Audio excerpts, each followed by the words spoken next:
Thank you all so much for coming on this evening. I'm Henry, and I'm just briefly going to introduce Ruben Roshi from Dallas.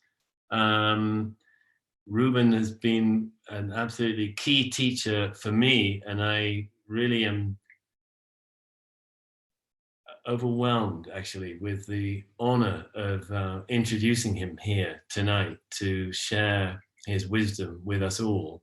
Once, about maybe 9 years ago, Ruben Roshi offered us a talk in the physical mountain cloud, actually, when I'd barely arrived there myself as the teacher there. And it's incredible to have Ruben back. Thank you so much for coming, Ruben. And I want to just say a tiny little bit about Ruben himself. Has been, a very important Zen teacher, although he would probably not agree, but he has been in the West. And he's originally from the Philippines and lived in Japan for 18 years, training there in the Sambo Zen lineage under Maria Kannon Roshi, and then moved to Dallas as professor of comparative religion at Southern Methodist University, and at some point there also as dean of the School of Theology. He's a most remarkable human being that you would ever be lucky enough to meet. And he's written several books, Living Zen, Loving God, and Healing Breath, and Zen and the Spiritual Exercises, and others.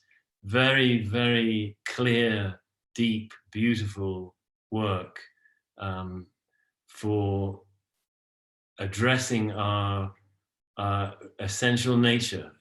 What is this moment? What is this human being that I apparently am? And what is this true nature of this very experience going on right now? And I must say that for me personally, Ruben was just such an important person in kind of endorsing and affirming this intuition or intimation that I would sometimes kind of have in the course of the twists and turns of training, of there being some sort of glimmer of a golden thread running through it all. And that was, in the end, what we might call nothing but love.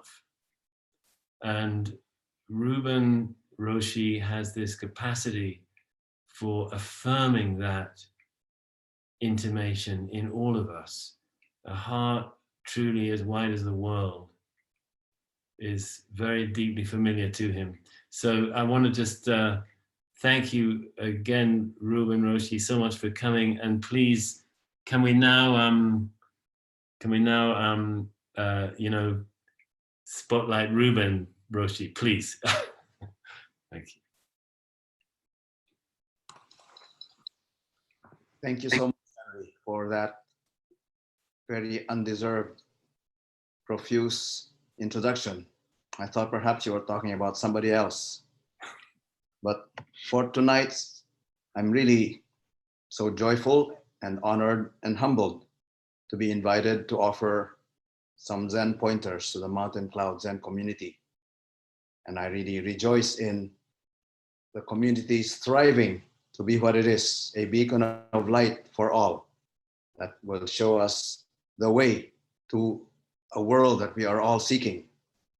A world, in the words of an author named Charles Eisenstein, a more beautiful world our hearts know is possible. And our Zen practice is our gateway to allowing that world to open up right in our midst. So for my Zen pointers tonight, I would like to begin by citing our current situation. A situation, of course, where we are ravaged. The whole earth is being ravaged by this pandemic called COVID-19 or coronavirus.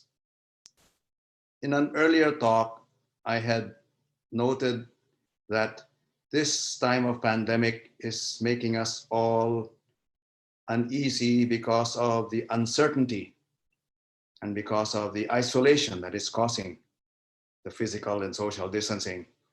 And also the tremendous pain and suffering that so many of our fellow human beings and also of our fellow sentient beings, the earth, is feeling and is bearing in the light of this pandemic.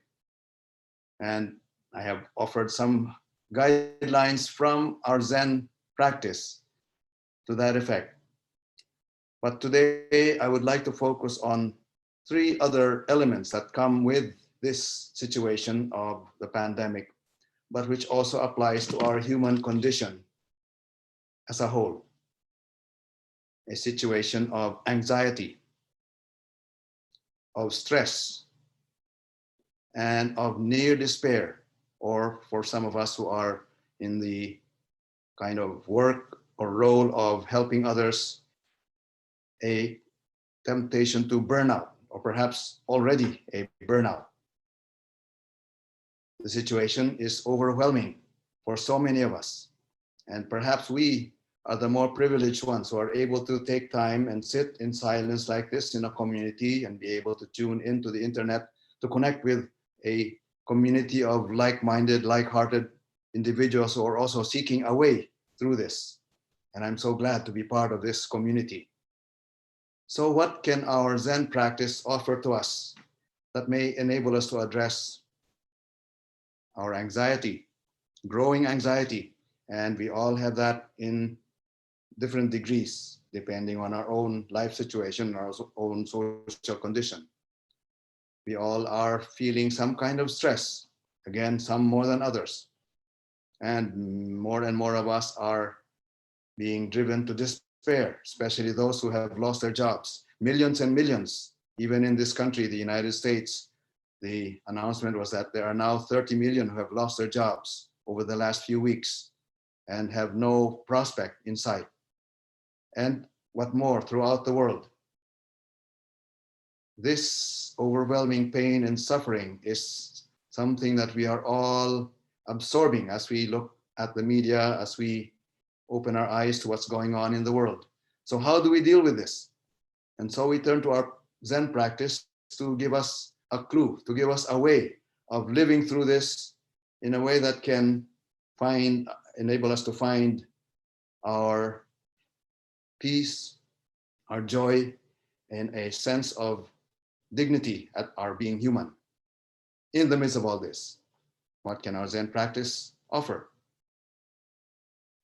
For this, I would like to take a classic exchange between a Zen master and a student as our launching pad for looking at anxiety, stress, burnout, and see how Zen might be able to overturn that into something totally different.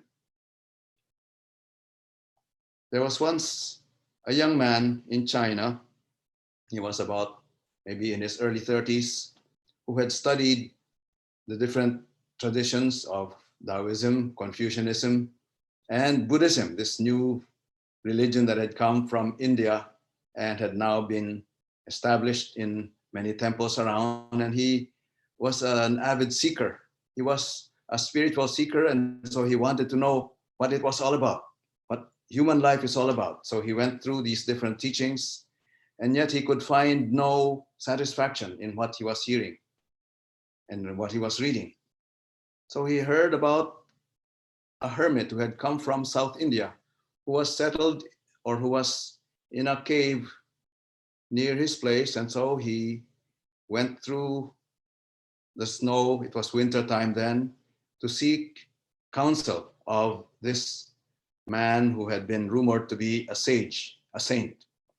That man happened to be Bodhidharma, whom we acknowledge as the person who brought Zen from India to China. And so this exchange is recorded in the Annals of Zen and is taken as one of the koans in a collection known as the Gateless Gate. Many of you are familiar with that. So let me begin with that as our launching pad for today. The title of this koan, in the way it is listed in the Mumonkan or Gateless Gate, is "The Bodhidharma Puts the Mind to Rest." The Bodhidharma quells the anxiety of this young man. When I say young man, I say early 30s, according to the records that we have of what he was at the time. So this is how the exchange is recorded. Bodhidharma sat facing a wall. The second patriarch, standing in the snow, cut off his arm and said, "Your disciple's mind is not at peace. I beg you, master, give it rest." Bodhidharma said, "Bring your mind to me, and I will put it to rest." The patriarch said, "I have searched and searched for the mind and have never been able to find it." Bodhidharma said, "There, I have finished putting it to rest for you." That's the recorded exchange. And now I would like to take that and begin with that state of mind of the person referred to as the second patriarch or ancestor of Zen, whose name in Chinese was Huige, or in Japanese, we call him Eka, the great ancestor Eka. Your disciple's mind is not at peace. I'm anxious. There is something in me that makes me ill at ease, and so please help me, Master. Put my mind to rest. Can we identify with that situation? The coronavirus is causing that kind of unease in so many of us because of the uncertainty of what will happen in the near and far future with the economy in a state that is most likely going to collapse, with so many things that are uncertain. And so we become anxious, and that's part of our current situation. But if we look more deeply, the anxiety that is truly deeply rooted in us is not so much these social conditions, but there is something much more to it that makes us more anxious than we can ever imagine. It is the anxiety that the realization of our death can bring to us. You may have heard, if you have been participating in Zen retreats, the chant at night. The matter of life and death is of prime importance. Resolving that is the matter of prime importance for each and every one of us. And that's why we turn to Zen, to resolve that prime matter of importance. The question of life and death. Who am I? What's this all about? And what is my role in society? In a way that I can truly say at that point when I die, it was a good ride. I have lived a life that I can be grateful for. Okay, so we're anxious about these things that are happening in our society, and that's part of it. But there lies that deeper anxiety that confronts us vis-a-vis our own mortality. And that is, we can gather, the kind of anxiety that was being faced by, or that the second ancestor was struggling with. Let us look at that and see how it resonates within our own lives. How can we describe the anxiety that I am now concretely dealing with? You may have it in different angles and different degrees.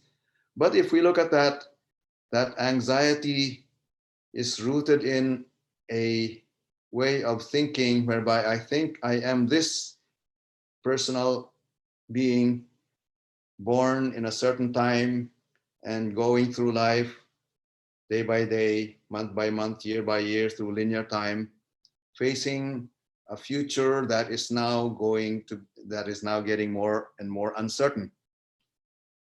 And so I don't know what's going to happen. And so I'm anxious.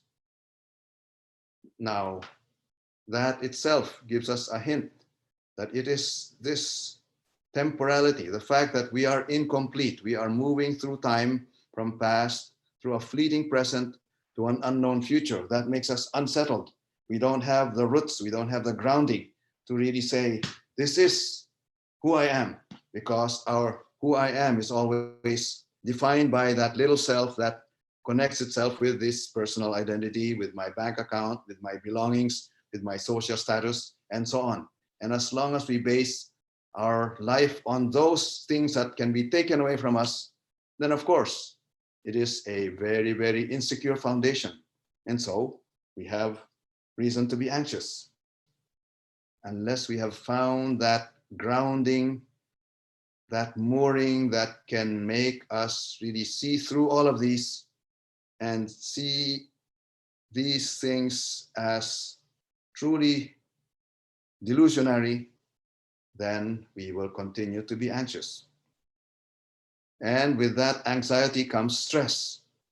The burden of the world becomes more and more felt, and we bear it in our shoulders, especially as we look at the media and as we look at the tasks, the things that are demanded upon us, and we feel we're unable to cope with it. And that drives us to near despair or to burnout. As long as we live in that shell of this little egoic self, thinking I am here, trying to cope, trying to do my thing, trying to figure out how best I can do things, I, me, mine. So as long as we live within that cage of the I, me, mine, that anxiety, that stress, and that near despair and burnout is always lurking. So how can we break through all of that? What does Zen practice have to offer? That is where we are now invited to look at what this Zen practice is all about. It's a matter of being invited to take a posture conducive to stillness. Breathe with awareness, breathing in and breathing out, allowing the mind to be still and find its home in the here and now. That's it. That's what Zen is about. All the other things you read about it are just perhaps accoutrements, you could say, but really it's taking a posture conducive to stillness, breathing with awareness, and coming to a point of the mind coming home in the here and now. And what happens? There are three fruits that our Zen tradition describes as what happens in an individual who takes up this practice in a sustained way. The first fruit is that we are able to live our day-to-day lives more centered on the here and now. The concentration that allows us to live our day-to-day life focused on each moment, wherever we are. But then again, there are ups and downs on that, and we may miss here and there, but still there's a habit of coming back to the here and now. That is the first fruit of Zen. And as we continue to live a life that enables us to really come back to the here and now, what happens? We are able to see through that linear time and see that that thought of a past going through a fleeting present toward an uncertain future is only a construct of our mind. There is only the now. If we really come to take a look at it and really see what is, there is only the now.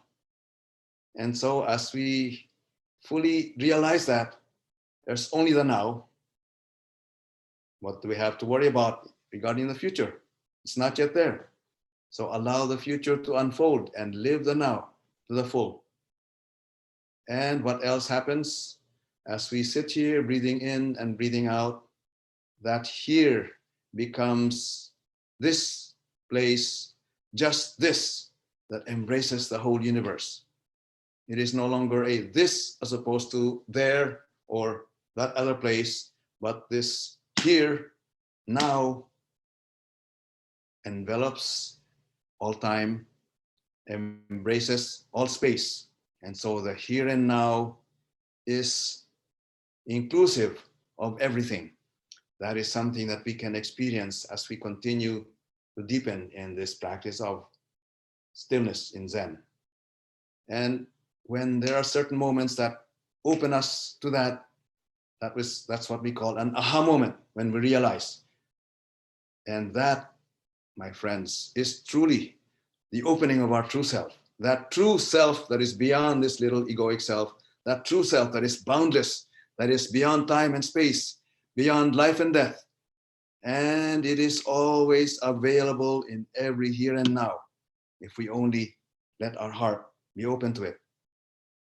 And in realizing that just this, we realize nothing, no thing, because there in that place where just this, there is no object before me that I say it's that, as opposed to me describing it as an object.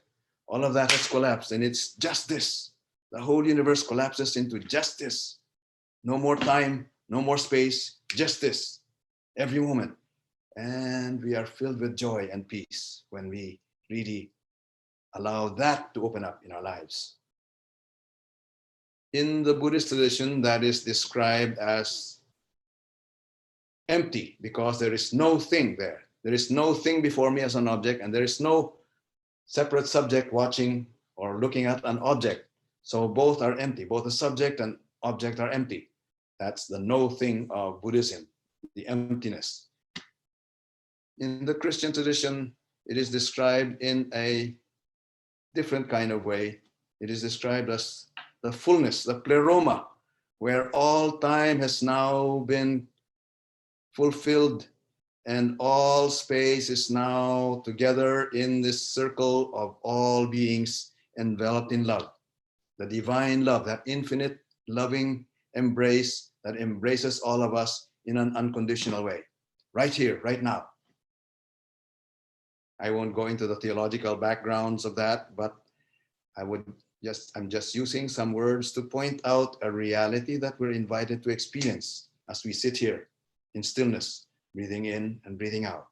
The reality of no thing at all, no self to worry about, no thing to measure in terms of its good, better, best, and so on. It's just that.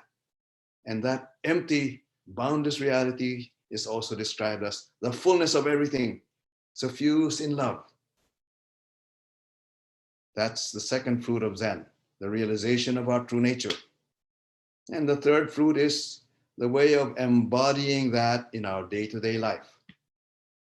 So, going back to the exchange of the Bodhidharma and the second patriarch, when the Bodhidharma said, "Give me that mind, bring that mind to me and I'll put it to rest." The response of the second patriarch there was, "I have searched and searched and I could not find the mind." Was not just given at that point. We can imagine it may have taken months or even years for Eka, for Huige, to sit in Zen, and following the advice or following the counsel of the Bodhidharma, he sat in fidelity to that instruction, just like we are sitting and seeking to really open ourselves to that boundless mind, to that boundless heart of love that is in our midst all the time. So the second patriarch, the second ancestor, needed that time. Perhaps he already had a tailwind in having practiced before coming to Bodhidharma. So we don't know the amount of time that it took for him to really realize, I've searched and searched and there's nothing to find. So he also was beaming with joy when he realized there's nothing there. And so then the Bodhidharma could only exclaim and say, "There, don't you realize? Now it's at rest, because there's nothing there that's anxious at all. There's nothing to be anxious about. It's just that." I'm using words to point to a reality that may be misleading if you just read and decipher the words, but please take this as pointers to something that you yourselves are invited to experience. That place where there's nothing there, and yet every moment is replete. The whole universe is right here. So what can I be worried about when I'm filled with the whole universe, or where there's nothing at all to fill it anyway? So those are the two ways of speaking about it in words, very opposing words, but still pointing to that same reality. In this age of coronavirus, is that what it is? Well, check it out. We continue to bear the anxiety of society as a social reality, perhaps, but deep in our hearts, as we discover that realm that is beyond time and space, that is beyond all our imaginations, that is beyond this egoic self, and as we come home to that, and as we roost in that, to use a language in the animal world, as birds come to roost in something and find their home in it, then we find a way of living day to day in inner peace and quiet joy that oozes out with gratitude. And as we see the world around us, as we see people around us bearing their pain, bearing their suffering, bearing their anxiety and their stress, our hearts are moved with compassion. And we bear that stress with them, we bear that anxiety with them, we bear that pain and suffering with them, but knowing deep in our hearts that there's a place of peace, there's a place of quiet joy, and there's a place where we can all find gratitude in being together in all of this and allowing ourselves to really open up that more beautiful world our hearts know is possible. So again, this practice is an invitation for us to come home to that place where we really are who we are, to break through that separation that our egoic self creates between my little self and other selves, between my little self and the rest of the world, between my little self and that true self of mine, which is really the boundless realm that I truly am and that each and every one of us truly are. So it's an invitation to come home to that place where all anxiety, all stress, all despair, all burnout vanishes, and it is justice. And yet we come back to our daily lives, and in facing the realities of our society, facing the realities of our world, and seeing all its woundedness, from that place of peace that we have discovered in this practice, we now bear upon ourselves the pain of the world and allow ourselves to be wounded healers, to offer a hand of compassion. And so our logo, our symbol that we seek to embody in our lives is Kannon, Avalokiteshvara, with 1,000 arms, offering its arms to the world, offering its hands and arms in alleviation of pain and suffering, in companionship, in ways of dealing with stress, ways of dealing with anxiety with others, in caring for others. So all the 1,001 ways in which we are called to help and gift ourselves to the world. But we realize it's not our little self that's doing that. It is simply offering ourselves to become an instrument of that healing that is being done by that boundless self that now is embodied in us and now lives in us in our day-to-day lives. Zen is a very precious pointer to that place where we can all find that inner peace that overcomes anxiety, that joy, that lightheartedness that overcomes all stress, and that sense of freedom, that sense of compassion in bearing the pain of the world that overcomes despair and overcomes burnout, and be agents of a more beautiful world our hearts know is possible. It's right there within our reach. And in opening our hearts to that, now we are called to bear the world and bear its pain together.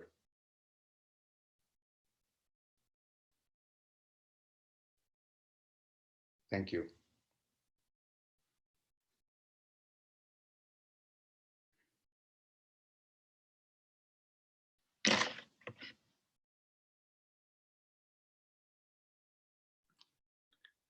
Dear Ruben Roshi, thank you so very, very much for your powerful, deep, clear, loving, inspiring words this evening.